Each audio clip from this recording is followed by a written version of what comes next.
मनसे नेते योगेश चिल्ले यांनी जो नाईट रायडर ऑर्केस्ट्रा बार फोडला होता त्यानंतर ते आज सरेंडर झाले आहेत आणि अनेक कोर्टाने त्यांना काही वेळापूर्वी जामीन देखील मंजूर करण्यात आलेला आहे। आपल्यासोबत त्यांचे वकील अनिकेत मोहिते आहेत।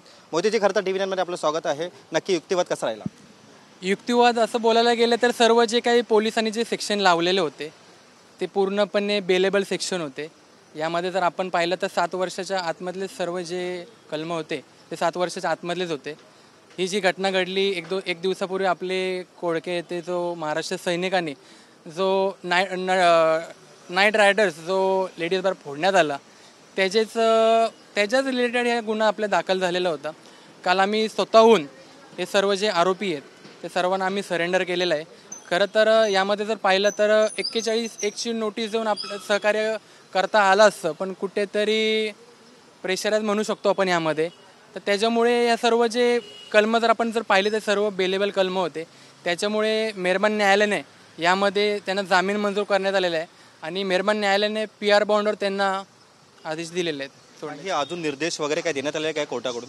यामध्ये जर पाहिलं तर कोर्टाचे असे निर्देश येण्यात आलेले आहेत की प्रत्येक तारखेला हजर ठेवायचे। जे मेहरबान न्यायालय जी तारीख देईल त्या तारखेला मेहरबान न्यायालयात आपल्याला उपस्थित दाखवायचे।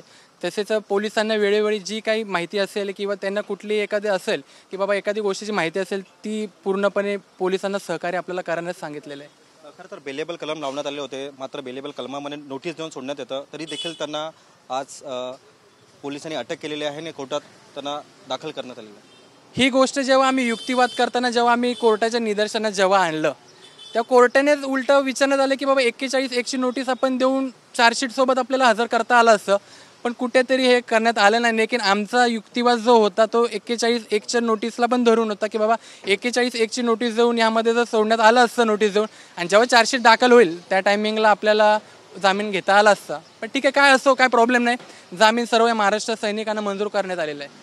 धन्यवाद। खरं तर आपल्यासोबत हे होते की योगेश चिल्ले यांच्या वकिलांचं असं म्हणणं आहे की जामीन सर्वांना मंजूर करण्यात आलेली अशी जी प्रतिक्रिया आहे ती अनिकेत मोहिते ॲडव्होकेट यांनी व्यक्त केलेली आहे। कॅमेरा पर्सन योगेश सावंतसह मी रवी खरात, TV9 मराठी, पनवेल।